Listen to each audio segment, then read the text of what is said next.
Hello વિદ્યાર્થી મિત્રો, એજ્યુકટેકનો ચેનલમાં આપનું સ્વાગત છે। આજે આપણે શીખીશું ધોરણ 4 વિષય હિન્દી પાઠ 4 अपने बारे में।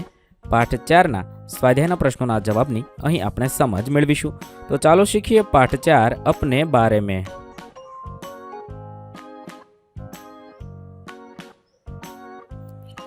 एक मेरा नाम खाली जग्या है। અહીંયા છે વિદ્યાર્થી મિત્રો, તમારે તમારું નામ લખવાનું છે।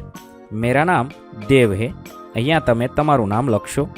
2 मैं खाली जगह कक्षा में पढ़ता हूँ, तो मैं चौथी कक्षा में पढ़ता हूँ अथवा पढ़ती हूँ। 3 मैं खाली जगह नामक गाँव में रहता हूँ, मैं અહીંયા રામપુર ગામનું નામ લખ્યું છે, તમારે તમારા ગામનું નામ અહીંયા લખવાનું છે। ત્યારબાદ આગળ જોઈએ, मेरे पिता का नाम खाली जगह है, તમારે તમારા પિતાનું નામ લખવાનું છે। 5 मेरी माँ का नाम खाली जगह है, तो અહીંયા મેં મિત્તલબેન લખ્યું છે, તમારે તમારી મમ્મીનું નામ લખવાનું છે। 6 मेरे भाई का नाम साहिल है। 7 मेरी बहन का नाम माही है। 8 मेरे चाचा का नाम हर्षद भाई है। 9 मेरी बुआ का नाम पीनलबेन है। આવી રીતે તમારે તમારા સંબંધીઓના નામ લખવાના છે, તમારા ભાઈનું, તમારા બહેનનું, તમારા કાકાનું, તમારી ફઈનું, એ રીતે તમારે નામ લખવાના છે। 10 आपके परिवार में कौन कौन है, सही या गलत, तो જેટલા વ્યક્તિ હોય તેની સામે ખરાની નિશાની કરવાની છે। માતા પિતા, ભાઈ બહેન, દાદા દાદી, ચાચા ચાચી, નાના નાની, ફુવા ફૂઈ, તમારા પરિવારની અંદર જે જે સભ્ય હોય તેની સામે ખરાની નિશાની કરવાની છે। 11 मेरे दोस्त अथवा मेरी सहेली का नाम, તમારા દોસ્ત અથવા સહેલીનું નામ। 12 मुझे क्रिकेट खेलना पसंद है, અહીંયા તમને જે રમવું પસંદ હોય તે લખવાનું છે। 13 मेरे अध्यापक अथवा मेरे अध्यापिका का नाम खाली जगह है, तो पूजा मैडम है, તમારે તમારા અધ્યાપક અથવા શિક્ષિકાનું નામ લખવાનું છે। 14 मैं सुबह खाली जगह बजे उठता हूँ, तो 7 बजे उठता हूँ, તમે જેટલા વાગે જાગતા હોય તે લખવાનું છે। 15 मैं खाली जगह बनना चाहती हूँ, तो डॉक्टर बनना चाहती हूँ, તમે જે બનવા માંગતા હોય તે લખવાનું છે। 16 मुझे खाली जगह ज़्यादा पसंद है, तो कहानी सुनना ज़्यादा पसंद है, તમને જે ગમતું હોય તે લખવાનું છે।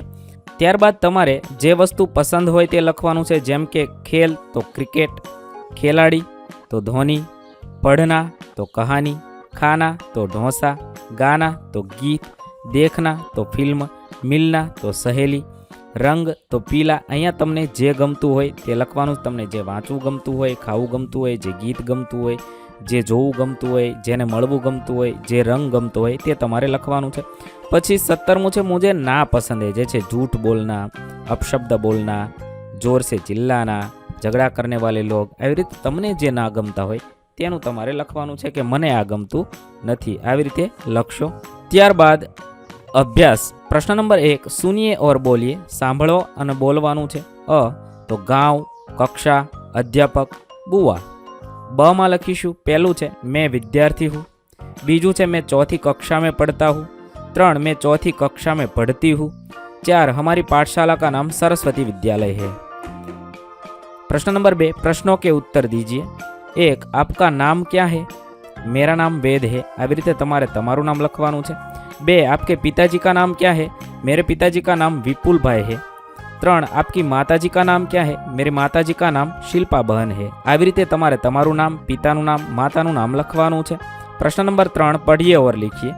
परिवार तो परिवार, सहेली तो सहेली, दोस्त तो दोस्त, अध्यापक तो अध्यापक, गांव तो गांव, कक्षा तो कक्षा, अच्छा तो अच्छा, खिलाड़ी तो खिलाड़ी।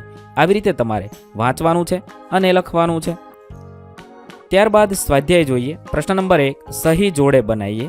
અ અને બ સાથે જોડવાનું છે। પિતા તો માતા, ભાઈ તો ભાભી, ચાચા તો ચાચી, મામા તો મામી, દાદા તો દાદી। આવી રીતે યોગ્ય જોડી બનાવવાની છે। ત્યારબાદ પ્રશ્ન નંબર 2 कोष्टक में से उचित शब्द चुनकर वाक्य पूर्ण कीजिए। 1 अरुणा चौथी कक्षा में पढ़ती है। 2 लड़का खेल खेल रहा है। 3 मैं माता पिता का आदर करता हूँ। આવી રીતે યોગ્ય શબ્દ શોધી અને વાક્ય પૂર્ણ કરવાનું છે। ત્યારબાદ પ્રશ્ન નંબર 3 કોષ્ટક में से उचित शब्द चुनकर खाली जगह भरिए। કૌંસમાં કેટલાક શબ્દ આપેલા છે। પહેલું ખાલી જગ્યા લડકી હું, તો मैं लड़की हूँ। બીજું છે ખાલી જગ્યા पिता किसान है, तो मेरे पिता किसान है। ત્રીજું થશે मेरी माता घर काम करती है। ચોથું થશે मुझे खेलना अच्छा लगता है। प्रश्न नंबर 4, अपनी सखी अथवा अपने दोस्त का परिचय दीजिए। मेरे दोस्त का नाम हिरेन है, वह 4th कक्षा में पढ़ता है, उसे क्रिकेट खेलना पसंद है, वह हमेशा स्कूल आता है, वह अच्छा चित्र बनाता है, वह कविता भी गा सकता है, वह शिक्षक बनना चाहता है। આવી રીતે તમારે તમારા મિત્ર અથવા દોસ્ત અથવા તમારી બહેનપણીનો પરિચય લખવાનો છે। અહીં આપણા પાઠ 4ના પ્રશ્નોના જવાબ પૂર્ણ થશે। વિદ્યાર્થી મિત્રો, ધોરણ 4ના હિન્દી વિષયના તમામ પાઠના પ્રશ્નોના જવાબના વિડીયો આપણી ચેનલ પર ઉપલબ્ધ છે, જે તમે ધોરણ 4 હિન્દી નામના પ્લેલિસ્ટમાંથી મેળવી શકો છો। પ્લેલિસ્ટની લિંક વિડીયોના ડિસ્ક્રિપ્શનમાં આપેલી છે, તથા જો તમારે તેની પીડીએફની જરૂર હોય તો તે તમે આપણી એપ્લિકેશન પરથી મેળવી શકો છો। એપ્લિકેશનની લિંક પણ વિડીયોના ડિસ્ક્રિપ્શનમાં આપેલી છે। વિદ્યાર્થી મિત્રો, આપેલા વિડીયોની જો તમારે પીડીએફની જરૂર હોય તો તમે આપણી એપ્લિકેશન સ્માર્ટ સાથી પરથી મેળવી શકશો। વિદ્યાર્થી મિત્રો, આપણી એપ્લિકેશન સ્માર્ટ સાથી પ્લે સ્ટોરમાં આવી ગઈ છે, જેની અંદર તમે બધા વિભાગ જોઈ શકો છો। તેની અંદર વિવિધ ધોરણ છે, ધોરણ ઉપર ક્લિક કરતા વિવિધ વિષય ખુલશે, વિષય ઉપર ક્લિક કરતા તેની અંદર આવતા પાઠ ખુલશે, તેની અંદરથી તમે પાઠ્યપુસ્તક પણ ડાઉનલોડ કરી શકો છો। તેની અંદર આપેલા પાઠમાં ક્લિક કરતા તમે પાઠની પીડીએફ, સ્વાધ્યાયની પીડીએફ, સ્વાધ્યાયન પોથીની પીડીએફ, પાઠના વિવિધ વિડીયોઝ, સ્વાધ્યાયના વિડીયોઝ, સ્વાધ્યાયન પોથીના વિડીયોઝ બધું જોઈ શકો છો અને ડાઉનલોડ પણ માત્ર એક ક્લિકમાં કરી શકો છો। વિદ્યાર્થી મિત્રો, આપણી એપને સપોર્ટ કરજો, ડાઉનલોડ કરજો